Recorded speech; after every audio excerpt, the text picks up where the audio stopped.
Hello movie lovers. Today I'm going to continue on with my discussion of the 5 films that are in the recent Arrow release of Claude Chabrol films called Lies and Deceits.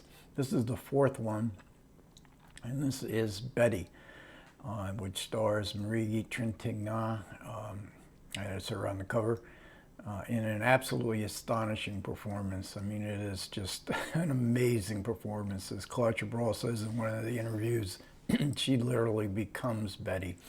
But it also has a lot of other good performances in it, including Stephanie Audran, who was Claude Chabrol's second wife. They had long divorced by the time this 1992 movie was made. It's based on a novel by George Simenon, and this particular film, as well as the previous one, Madame Bovary, there's a commentary by Kat Ellinger, and her commentary on Betty is absolutely great. I mean, it's one of the best ones I think I've ever heard her give, and she gives good commentaries. The story begins with Betty. She's obviously drunk. She wanders into a rather tawdry-looking bar. She gets picked up quite quickly by a man who claims to be a doctor. He's going to drive her to a restaurant in Versailles. Now, this is set in Paris, and very few Claude Chabrol films are set in Paris, although most of it is actually in Versailles. He takes her to this restaurant, the translation of which is The Hole. And this is a place where Stephanie Audran's character, Laure, tells her this is where twisted souls meet. And it certainly is. And Laure comes to her rescue because this doctor turns out to be a junkie and full of lies and could be kind of dangerous. So Laure comes to Betty's rescue, but she too is a fellow alcoholic, and we learn nothing really much to live for. Betty keeps drinking, doesn't eat, she collapses. Laure is living in a very beautiful hotel in Versailles, and takes her back, gets her a room next door, nurses her, trying to get her back to health in a kind of maternal way. Though we don't really, we do tend to suspect what her motivation is here, but Betty is certainly a shaggy dog. She's mentioned as being a shaggy dog type. There's something appealing about her. You want to take care of her, and certainly Laure does take care of her.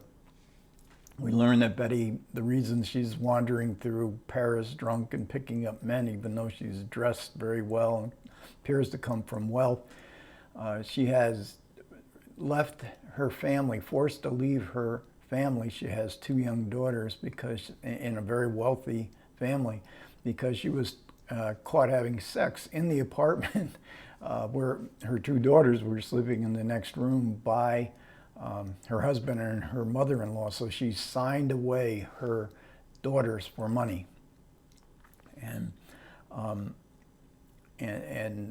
this causes this kind of nervous collapse where Laure comes to her rescue.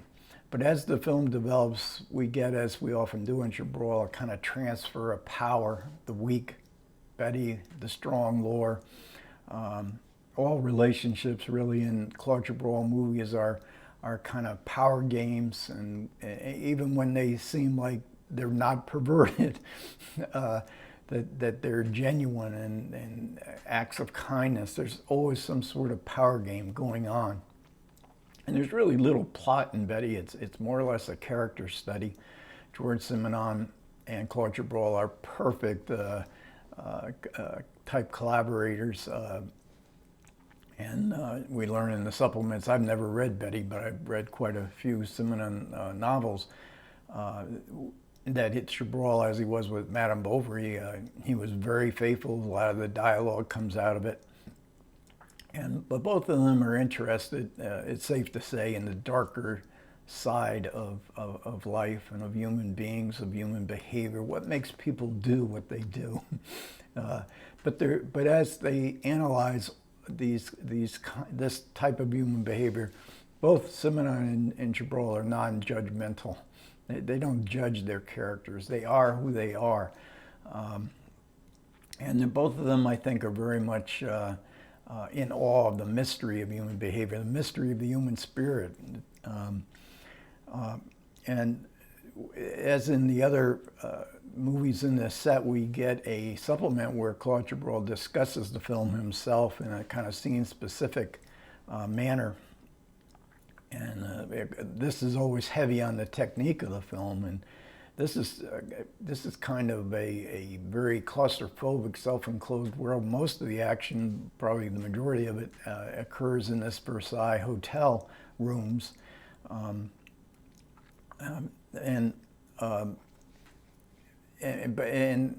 Chabrol, as far as his technique in this film, he has these seamless flashbacks. It's one of the best uses from a technical point of view of the seamlessness of flashbacks. So we're both in the present. We're sort of hearing the conversation that's going on between Laura and Betty in the present, and then but we also see these flashbacks going on, and we get some sense in these flashbacks of Betty's childhood. Now, she comes from the petty bourgeois, so this is also a study of class. It's a study of the limited opportunities that women have, a study of married life where you're seen as a possession. You have children, but you're only seen as the mother of these children. You really don't exist as a person. But Betty doesn't see herself as a victim. She says, I've done more harm to other people than they've done to me. But we also, in the supplements, these are great supplements in this movie of this set, because we get a video essay, and this is by Jeanette Vincent-Du, called Betty from Simenon to Chabrol. She looks at both their careers and how they intersect so well in their concerns. And what she's seeing is from a feminist point of view. Simenon in real life was a serial womanizer of the nth degree. And Chabrol was always fascinated by women, and it's one of the in the women's experiences in a male-dominated society. And we also get an interview with Raj Schwartz, and on the first film in Kababin, there is a great interview at the British Film Institute, I think it was, with Ian Christie, where he's interviewed, and Raj Schwartz sits in between, because Claude Chabrol always wanted her around, especially at that time for press publicity. And even though he knew English really well, he had to have her there. But she went on to translate, and she's actually, because all of Simenon's books are being retranslated into English, all the Maigret, and it's a long project because I think Simenon wrote something like 200 novels, stories. And she translated Betty as well, which is a non-Maigret movie novel, and so she talks about her experiences and of course these experiences with Claude Chabrol. And then I mentioned the Kat Ellinger commentary, which is absolutely, I mean, it's fantastic. Your appreciation, it's like all great commentaries. If it's successful, it's really increasing your appreciation of the movie, because she analyzes and has such sympathy. Even though we're not led to have sympathy for Betty by Claude Chabrol, because he is, like I say, a non-judgmental, we're seeing her. But, and we're seeing her, as she is. We're not asked. Claude Chabrol always has this distance from his characters. He doesn't lead us by the hand. This is how you should think about this character. And she also relates Betty, as well as Chabrol's career, to Joseph Losey. And and in this case, especially to Secret Ceremony, which I watched last month with, or maybe it was December, and did a video on, Elizabeth Taylor and Mia Farrow in a kind of family mother-daughter kind of power struggle that occurred in that film as well. And Lucy and Chabrol's ability to compress their dramas into confined spaces, which Chabrol does absolutely brilliant in this movie. So it's basically a chamber drama. You might there's not a lot of action in this film. There's not really a crime being committed, and Chabrol movies often had crime in them. But it has an added poignancy as well. This is the last film that Chabrol made with his second wife, Stephanie Audran, and they were so associated with each other. And there's a family atmosphere on this, as always with Claude Chabrol. One of his sons composes the music. Another son has a really good part in this film, who became an actor. And Marie Trintignant Claude Chabrol knew her from when she was a little girl, because she is the daughter of Jean-Louis Trintignant, one of the great actors of the 20th century. Her mother was Nadine Trintignant, who was a film director on her own and was a assistant to Chabrol back in the 1950s. And to extend it even farther, Stephanie Audran's first husband was, in fact, Jean-Louis Trintignant. So there's a lot, and I think Kat Elger points out the fact that the irony in that Chabrol himself, his movies were always probing deep into the kind of perverse undercurrents that existed in bourgeois family life, but in real life, he was a very, very much a family man. He believed in close family ties.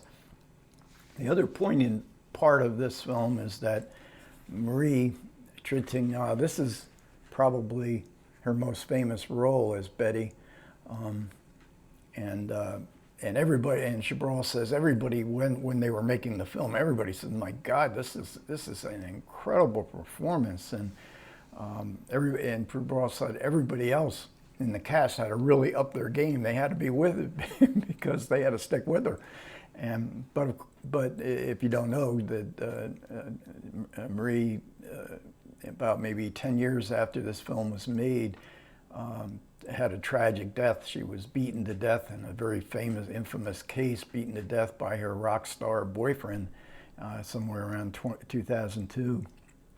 But we have her, Claude Chabrol, and he gave the eulogy at her funeral and said, but we'll always have her in the movies, and especially this absolutely sensational performance in Betty. Okay, thanks a lot for everybody who managed to listen to me this far. I really do appreciate it. Comments would be welcome. You guys take care.